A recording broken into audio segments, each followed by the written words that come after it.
오늘은 주님이 부활하신 날 저녁에 제자들에게 나타나셔서 주신 말씀을 함께 살펴보려고 합니다.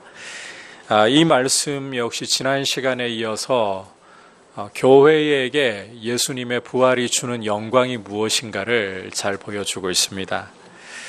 우선 19절을 보시면 제자들은 예루살렘에 있는 어느 아지트에 모여 있습니다. 여기가 어디인가? 사도행전 1장을 참고해보면 마가 요한의 다락방인가, 장소는 사실 그리 중요하지 않습니다. 주목할 사실은 이들이 유대인들을 두려워해서 모인 곳에 문들을 다 걸어 잠그고 숨어 있다는 겁니다. 자, 왜 이렇게까지 제자들이 두려워해야 할까?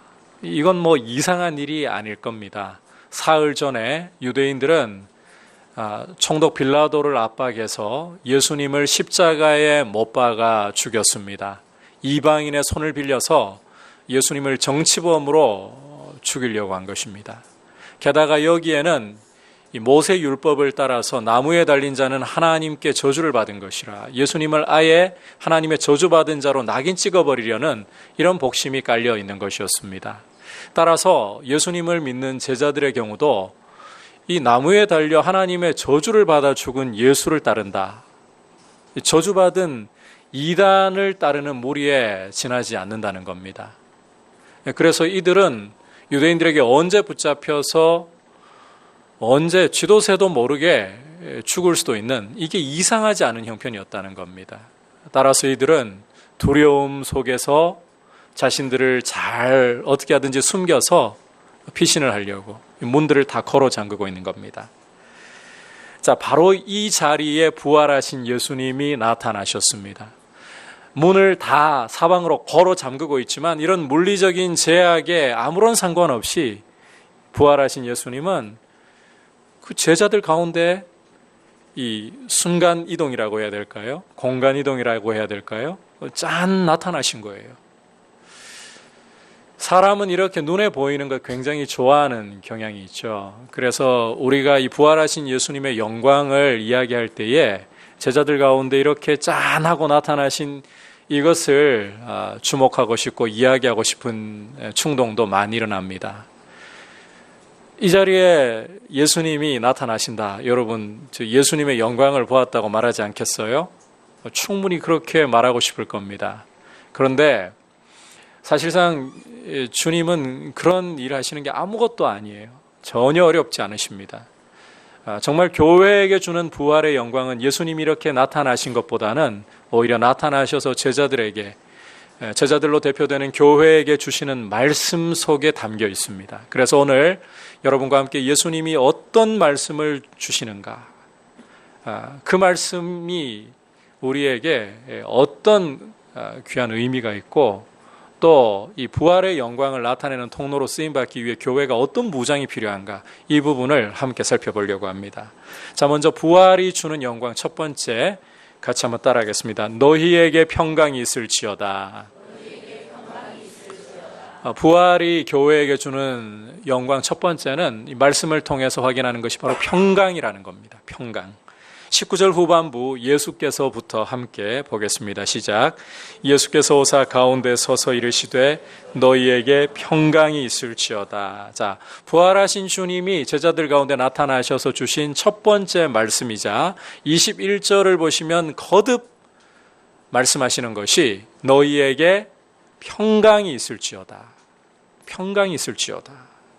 자, 주목할 것은 바로 이 말씀이 제자들과 교회에게 주시는 부활의 영광 중에 하나라는 사실입니다.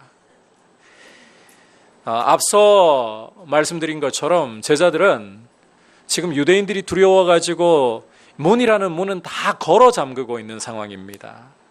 따라서 이 평강에 대한 말씀은 제자들에게 어떤 것보다도 시의적절한 말씀이라고 우리가 충분히 생각해 볼 수 있겠죠.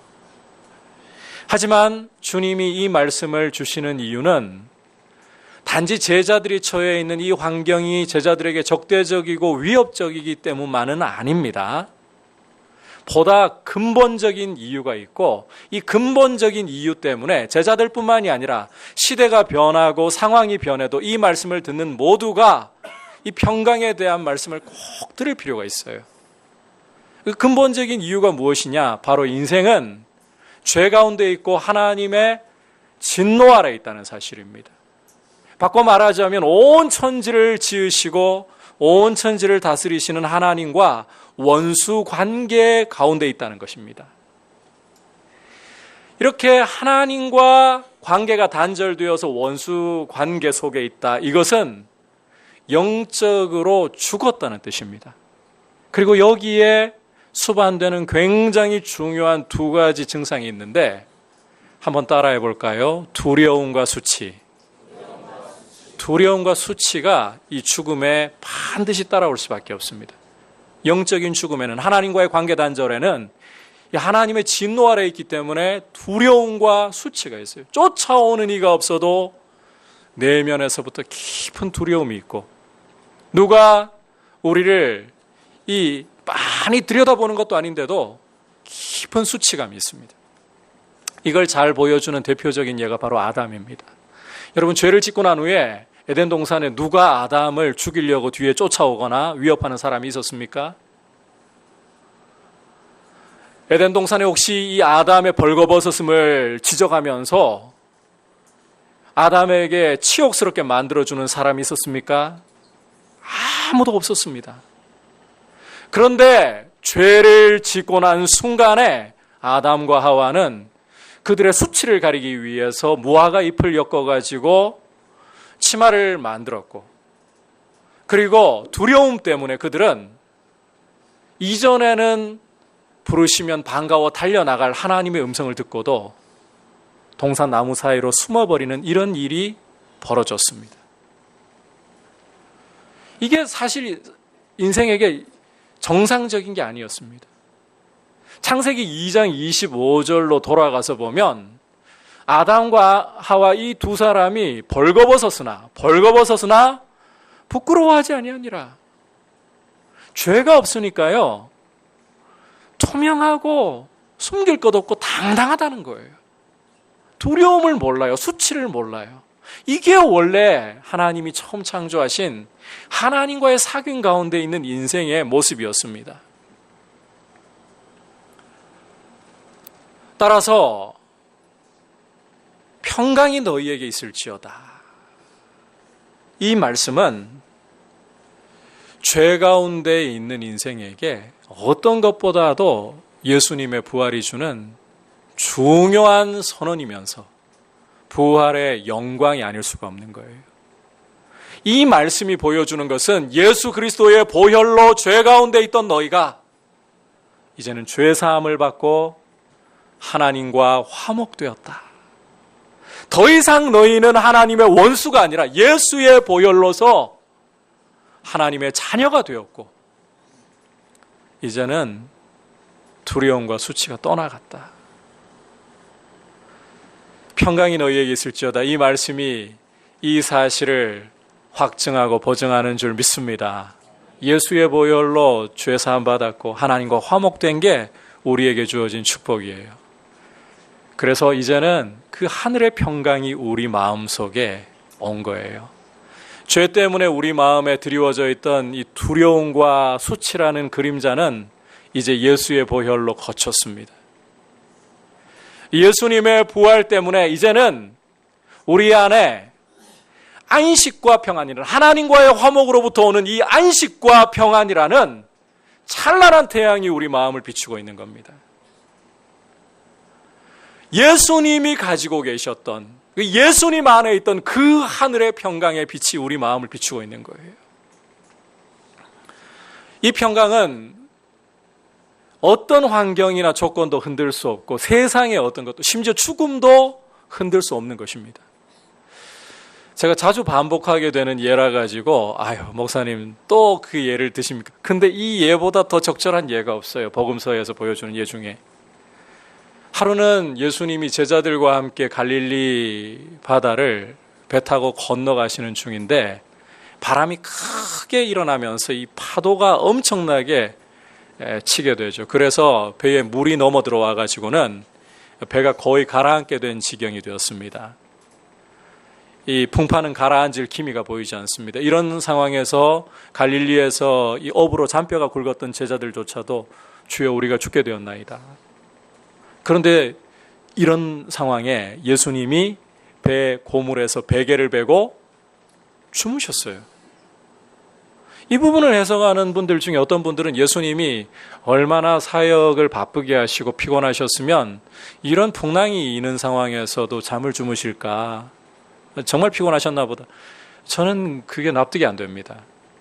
여러분, 아무리 며칠간 잠을 못 잤기로서니 잠이 몰려와가지고 눈꺼풀이 천근만근이 되었기로서니 이런 배가 물이 차가지고 가라앉게 된 지경이고 아우성을 치고 있는 상황에 오던 잠도 달아나야 정상인 거 아닌가요? 여러분, 이 잠이라는 것은 불안과 두려움이라는 폭군이 찾아오는 순간에 황급히 도망가 버려요. 마음도 편해야, 이 평강이 마음을 주장을 해야 두 다리 쭉 뻗고 잠을 잘 수가 있습니다. 그래서 시편 127편 2절 말씀을 보면 여호와께서 그 사랑하시는 자에게는 무엇을 주시는도다? 잠을 주시는도다. 이 말씀이 바로 그 뜻이에요. 하나님이 사랑하시는 자에게, 하나님께 인생 경영을 맡겨드린 자에게 하나님이 평강을 주시니까 마음이 편하니까 두 다리 쭉 뻗고 잠을 잔다는 거예요. 따라서 예수님이 이 풍랑이는 가라앉기 일보 직전일 수도 있는 이런 상황에서 잠을 주무시는 것은 제자들에게 굉장히 중요한 한 가지 사실을 보여준다는 것입니다. 예수님 안에 죽음의 물결도 흔들 수 없는 창조주의 평강이 있다. 너희가 이 평강을 보아라. 그리고 주님은 바로 이 평강을 너희에게 준다라고 다락방 강화에서 십자가에 달리시기 전에 말씀하셨고, 이제 부활로 제자들 가운데, 두려움 가운데 숨어있는 제자들에게 나타나셔서 너희에게 평안이 있을지어다. 여러분, 이 평안, 죽음도 흔들 수 없는 이 평안을 주님은 부활로서 제자들에게, 오늘 교회에게 주시는 줄 믿습니다. 이 평안이 세상을 이길 수 있는 힘이 되는 거예요. 주님은 우리 삶 가운데 있는 여러 가지 어려움과 고난과 장애물들을 제거해서 우리가 그냥 편한 길 가도록 만드시는 것이 아닙니다.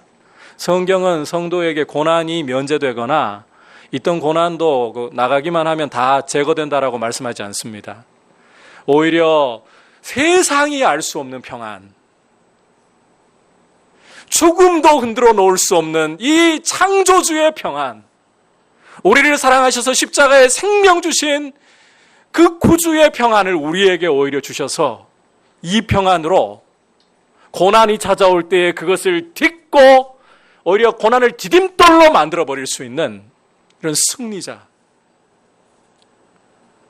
때로는 시간이 흘러가도 거치지 않는 고난의 먹구름이 계속 드리워질 때에도 그 가운데에서 끝까지 견디며 한 걸음 한 걸음 나아갈 수 있도록 도우시는 이 평안,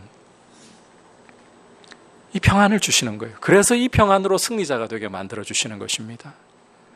여러분, 우리 안에 예수님이 계시고 우리 안에 성령님이 계신다면 이 평안이 우리 안에 있음을 믿습니다. 이 평안으로 우리는 승리자가 되는 거예요. 세상을 이기는 거예요. 이 평안이야말로 부활하신 주님이 교회에게 주시는 영광이고 축복인 줄 믿습니다. 이 평안을 여러분 가운데 충만하게 누리시기를 축복합니다. 누리게 되는 비결은 뒤에서 좀 더 구체적으로 이야기를 할게요. 이제 두 번째로 주님의 부활이 교회에게 주는 축복 따라합시다. 나도 너희를 보내노라. 보내심이 바로 영광이고 축복이라는 겁니다. 자, 21절 이제 아버지께서부터 같이 읽겠습니다. 시작. 아버지께서 나를 보내신 것 같이 나도 너희를 보내노라. 자, 21절 내용은 하나님이 세상을 구원하시려고 독생자를 보내신 것처럼 이제 예수님께서도 제자들을, 교회를 세상을 향해 보내신다. 전도와 선교에 대한 말씀이죠. 교회가 예수님의 대사가 되어서, 하나님 나라의 대사가 되어서 이제 복음을 가지고서 세상에게 하나님 품으로 돌아오라, 아버지 품으로 돌아오라 부르는 이 대사의 역할을 맡기시는 것. 이게 바로 전도와 선교가 바로 예수님의 부활이 교회에게 주는 축복이고 영광이라는 것입니다. 전도와 선교는 사명이라고 불러야 더 어울리지 않을까요? 사명이죠. 마태복음 28장 19절과 20절을 보시면 주님이 승천하시면서 제자들에게 소위 지상 명령, 가장 위대한 명령으로 주시는, 그게 바로 전도와 선교 아닙니까? 사명 맞아요. 그러나 우리는 이것을 동시에 영광이고 축복이라고 불러야 합니다. 왜 그런가 하면 이 전도와 선교는 교회가 예수님과 연합했다, 하나가 되었다는 것을 보여주는 굉장히 중요한 증표이기 때문입니다. 예수님이 머리로서 몸인 교회를 당신을 대신하여 이 세상 가운데 파송하시는 것, 우리를 몸으로서 당신과 연합한 하나로서 여겨주시는 것, 이게 영광인 거죠. 축복인 거죠. 바로 이런 이유 때문에 사도 바울이 회심하기 전에 교회를 잡아서 옥에 가두고 아예 씨를 말려버리기 위해서 다메섹까지 이 대제사장의 공문을 받아가지고 원정을 갈 때에 부활하신 주님이 그에게 나타나셔서 이렇게 말씀하신 겁니다. 사울아, 사울아, 내가 어찌하여 나를 박해하느냐. 분명히 이 사울은, 회심하기 전에 바울은 교회를 잡아 없애려고 눈에 보이는 교회를 박해한 거예요. 그런데 주님은 사울에게 나타나셔서 어찌하여 나를 박해하느냐. 예수님의 부활로서 교회는 머리가 되시는 예수님의 몸이 되는 거예요. 예수님과 연합하는 거예요. 몸이기 때문에 주님은 당신의 위대한 일을, 여러분, 이 전도와 선교라는 것은 주님의 일입니다. 주님이 하시는 일입니다. 아버지께서 아들을 보내신 것 같이 원래 사람이 할 수 있는 일이 아니에요. 신적인 일이에요. 그런데 우리를 당신의 몸으로 삼으셨기 때문에, 부활로 우리를 당신과 연합하게 만드셨기 때문에 그 영광을, 하나님만이 하실 수 있는 일을 우리에게 맡겨주시는 것입니다. 이 부담스러운 전도와 선교가 영광이고 축복이라는 게 이게 참 크게 안 와닿으시는 거예요. 솔직히 우리가 예수님을 위해 가지고 무언가 해드릴 수 있다라고 생각하는 거, 여러분, 굉장히 어울리지 않는 말이라는 거 알고 계십니까? 우리가 주님을 위해 가지고 무언가를 해드린다라는 것은 정말 안 어울리는 표현이에요. 원래는 그래요. 그 일의 성격을 생각해 볼 때, 여러분, 주님은 말씀 한마디로 빛이 있으라, 빛이 생겨버려요.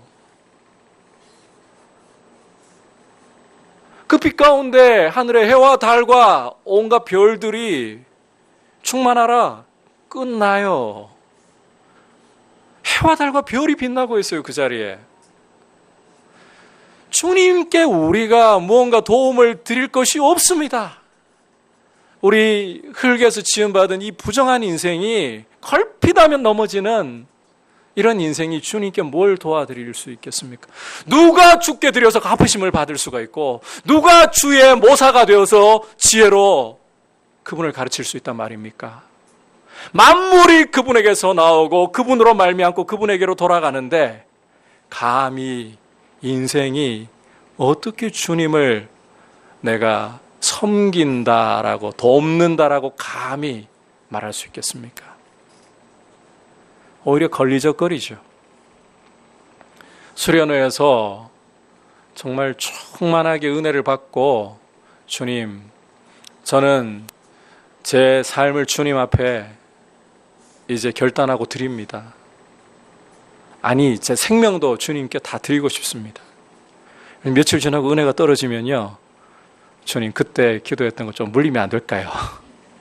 말은 그렇게 안 해도 속으로 그렇게 우리 은근히 조금만, 이건 좀 너무 과하게 제가 말씀드린 것 같아요. 조금만 양보하면 안 될까요?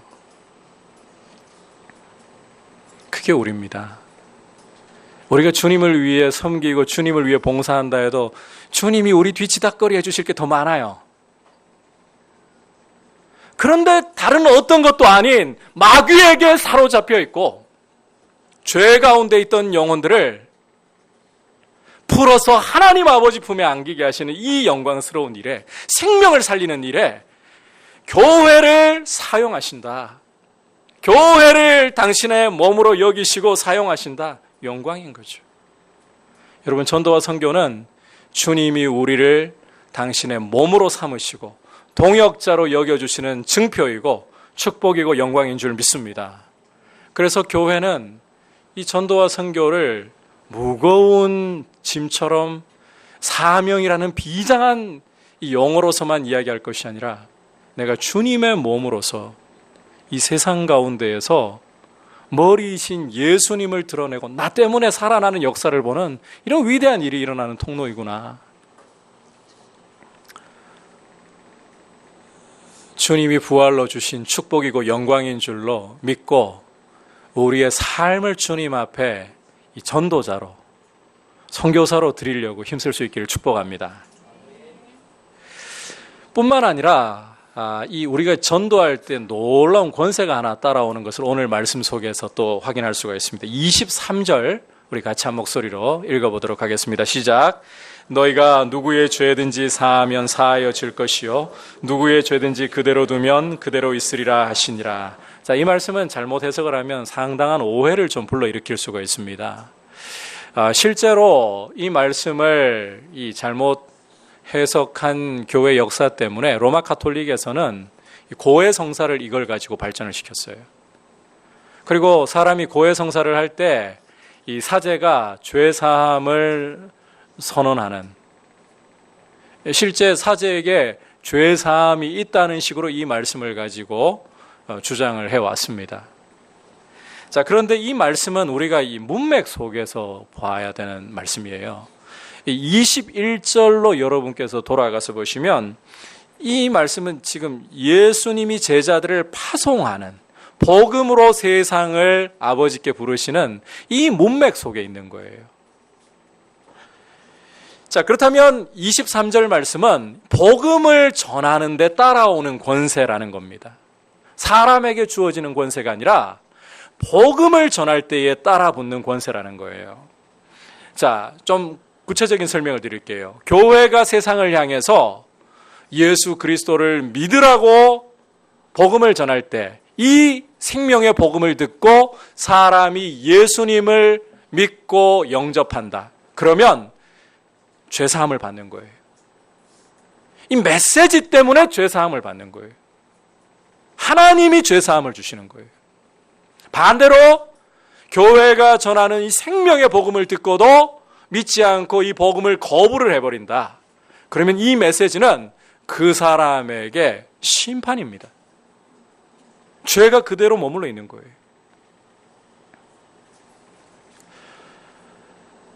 그러니까 이 사람이 무슨 죄를 사하는 권세를 가질 수 있다, 이런 이야기를 지금 주님이 하시는 게 아니라 교회나 전도자가 복음을 증거할 때에 그 복음에 대한 반응을 따라서 이 복음이 그 사람에게 구원을 주든지 이 정죄를 하든지, 교회는 이것을 선언하는 역할밖에 없는 거예요.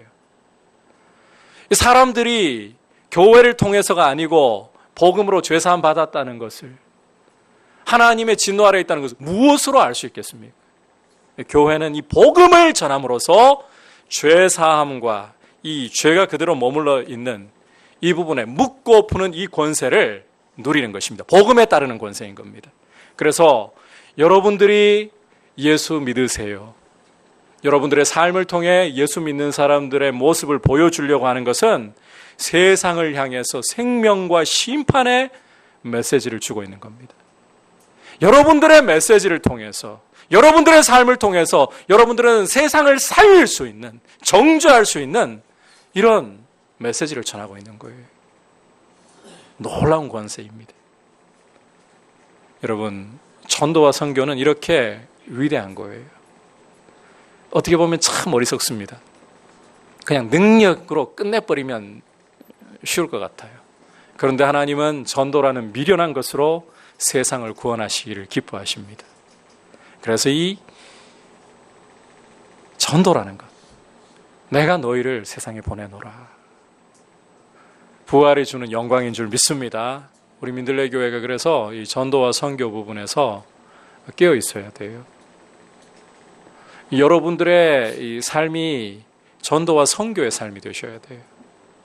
비록 우리가 해외로 나가서 복음을 전하지 않더라도 내가 지금 있는 나의 가정과 나의 일자리가, 내가 밟는 땅이, 주님이 있게 하신 그곳이 바로 선교지입니다. 내가 하는 일을 통해서, 나의 말과 행실을 통해 이 생명과 사망, 이 메시지 따라서 결정돼요. 이 메시지를 나타내는 사람 되기를 원합니다. 이 영광을 나타내시길 축복합니다.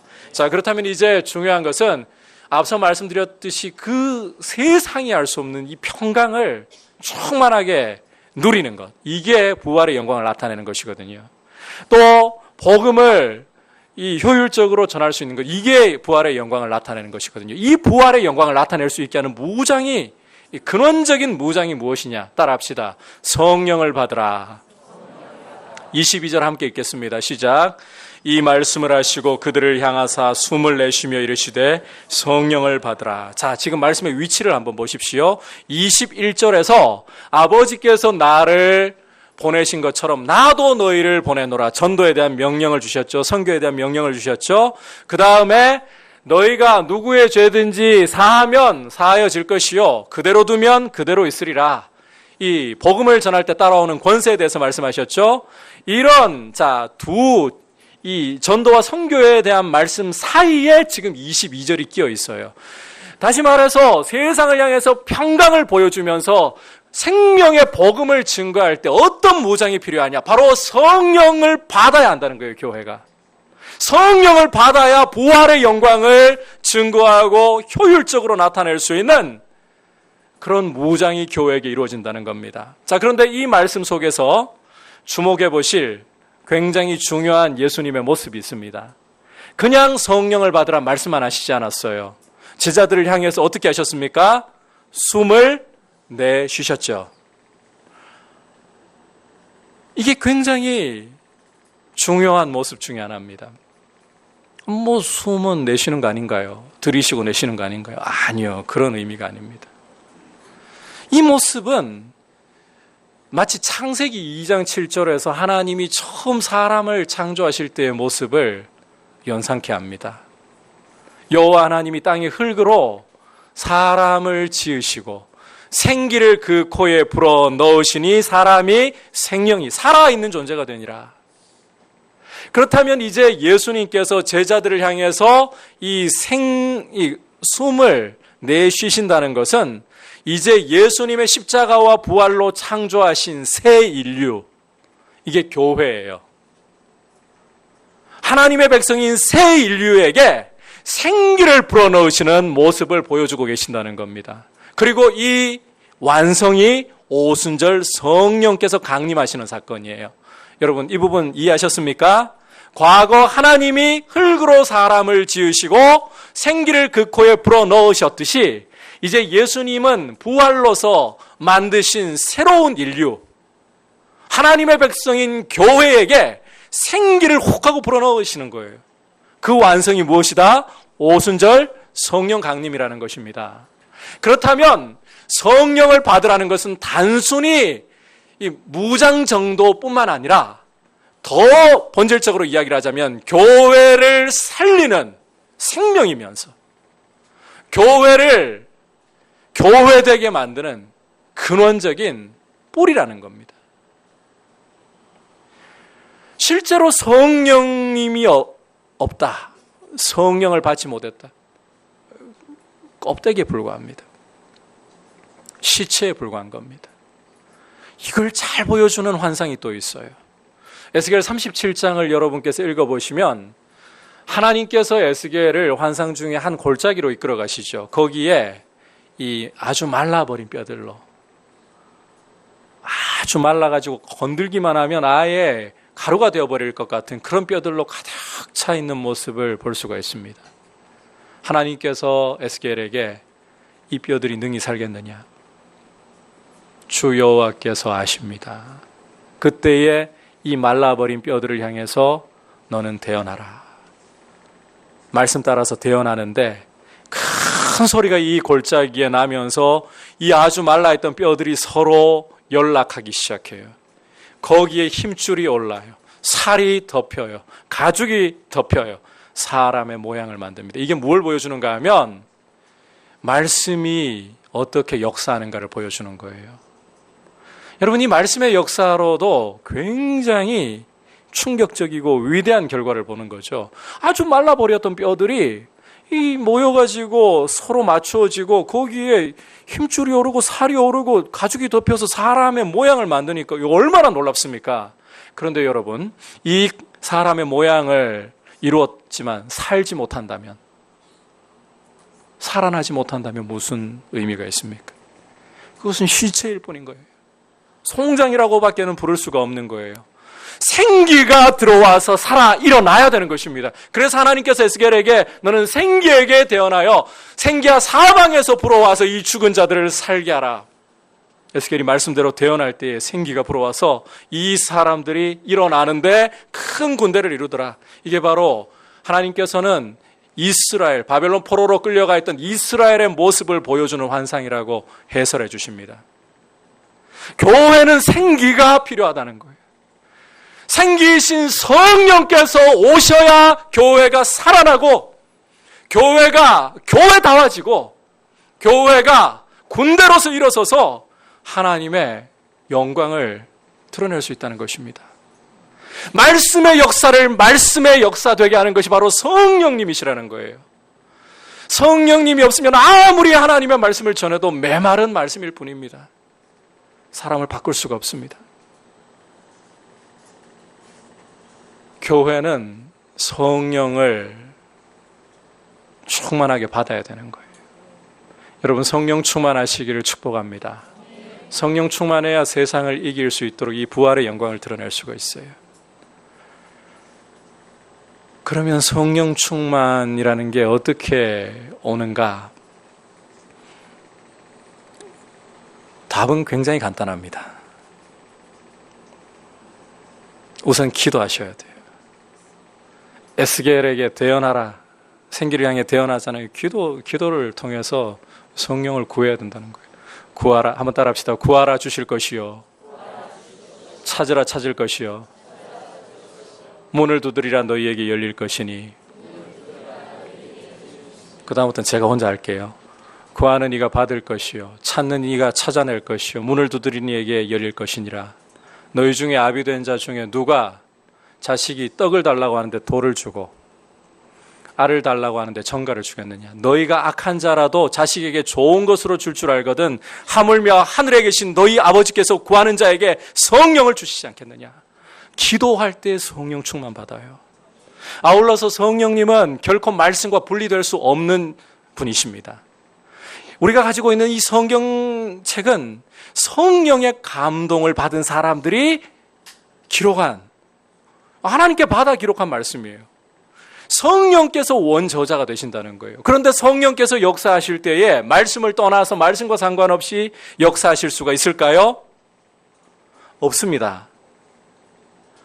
여러분, 성령 충만을 우리가 때로는 오해할 때가 있어요. 성령 충만에 대해서 무엇인가 어떤 큰 체험이 일어날 때 성령이 충만한 줄로 생각하고 체험이 없으면 성령 충만도 없는 줄로 우리가 극단적으로 이야기할 때가 참 많아요. 그러면 방언이 터지면 환상을 보고 그 자리에서 예수의 이름으로 병 고치는 역사가 나타나면 성령 충만한 건가요? 충만할 수도 있지만 아닐 수도 있어요. 때로는 주님이 당신의 역사를 나타내시기 위해서 부족해도, 여러분, 마른 짝대기도 거기서 꽃이 피어나게 하시는 주님이신데, 필요해서 그 사람의 영적 수준과 상관없이 병고침이 일어날 수 있습니다. 귀신 쫓아낼 수 있습니다. 그러니까 이런 은사적이고 능력이 나타나는 부분을 볼 때, 아, 이게 성령 충만한 사람이구나, 그걸로 판단하는 게 아니에요. 오히려 성령 충만은 말씀 충만해야 돼요. 우리가 하나님의 말씀으로 충만해져야 돼요. 말씀을 이왕이면 더 많이 알아갈수록 더 좋겠죠.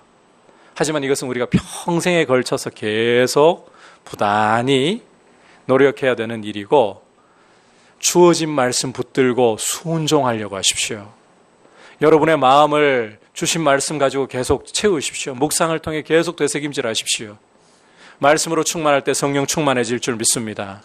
말씀과 성령님을 분리시키려고 하지 마십시오. 여러분에게 성령 충만한 모습이 무엇으로 나중에 나타나는가 하면 열매로 나타나요. 성령의 열매로 나타나요. 성령 충만한 삶을 계속 이어가는 사람에게는 금지할 법이 없느니라. 사랑과 희락과 화평과 오래 참음과 자비와 양성과 충성과 온유와 절제니 이 같은 것을 금지할 법이 없느니라. 성령 충만하면요, 성령의 열매가 이 풍성하게 나타나는 거, 예수님의 인격 닮은 이 성품이 나타나는 거 금지할 법이 없어요.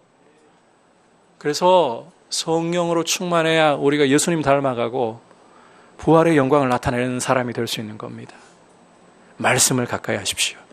이 말씀 읽는 건 주님께 대신해 달라고 하지 마세요. 무슨 소리냐고요? 대신해 달라고 하지 마세요. 간혹 그런 허황된 기대를 할 때가 있습니다. 창세기 말씀이 머릿속에 한 절 한 절 다 떠오르게 해주세요. 로마서 말씀 한 절 한 절이 머릿속에 다 떠오르게 해주세요. 안 읽어도 그렇게 바랄 걸 바래. 차라리 로또가 당첨되기를 바라세요. 그런 일은 없습니다. 간혹 아주 응급한 상황 속에서 성경을 잘 모르는 사람에게 주님이 그 상황 속에서 감당할 수 있는 힘을 주시기 위해서 우리가 간혹 간증을 들어보면 성경을 몰라요. 그런데 어떤 성경 구절이 떠오르는 경우가 있어요. 그 사람이 나중에 성경을 읽다가 여기에 이 말씀이 놀라는 거예요. 그건 비상 상황입니다. 그리고 통상적으로 지금까지 제가 들어본 바로는 한 절 이상 주어진 게 없어요.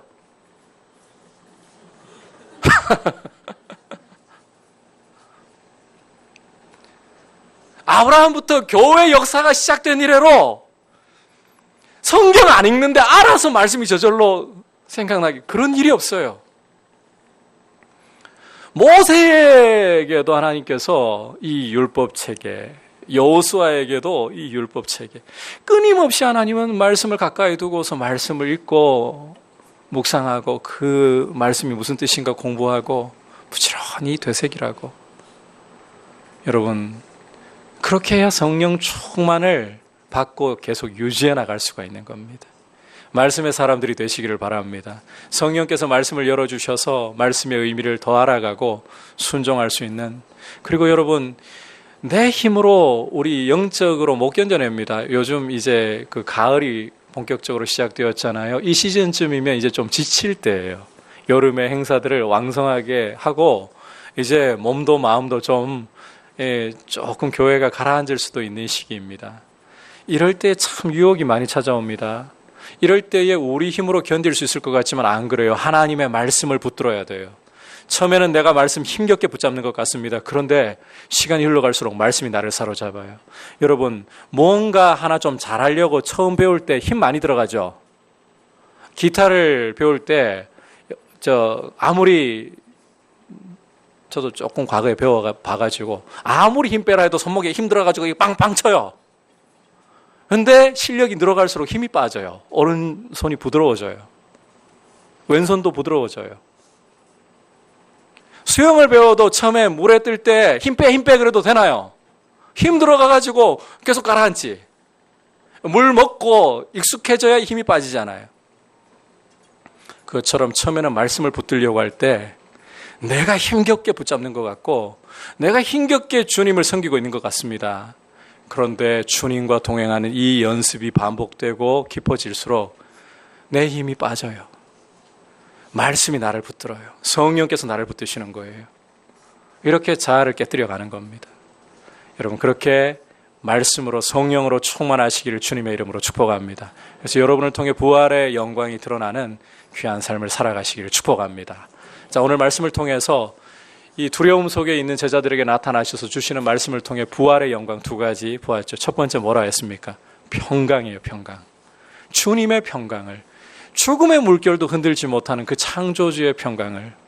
그래서 사도 바울은 요라굴로 부는 그 광풍이 부는 바다에서 여러분이여 안심하라. 베드로는 양 팔이 사슬에 묶인 채 내일 처형당한다는 사실 앞에서도 군인들 틈바구니에서 잠을 잘 수 있는 이런 평안을 누렸던 겁니다. 여러분, 이런 평안이 여러분 마음을 주장하시길 축복합니다. 두 번째로는 전도와 선교. 아버지께서 나를 보내신 것처럼 나도 너희를 보내노라. 부활의 영광입니다. 여기에는 우리가 전하는 메시지를 통해 죄 사함 받고 혹은 심판이 주어지는 이런 권세가 따라온다고 했습니다. 여러분, 복음 증거자가 되십시오. 마지막으로 이 모든 부활의 영광을 나타내기 위해 무엇으로 무장해야 된다고요? 성령 충만으로 무장하십시오. 같이 이 시간 말씀을 생각하면서 찬송가 526장 하나님 앞에 드리도록 하겠습니다.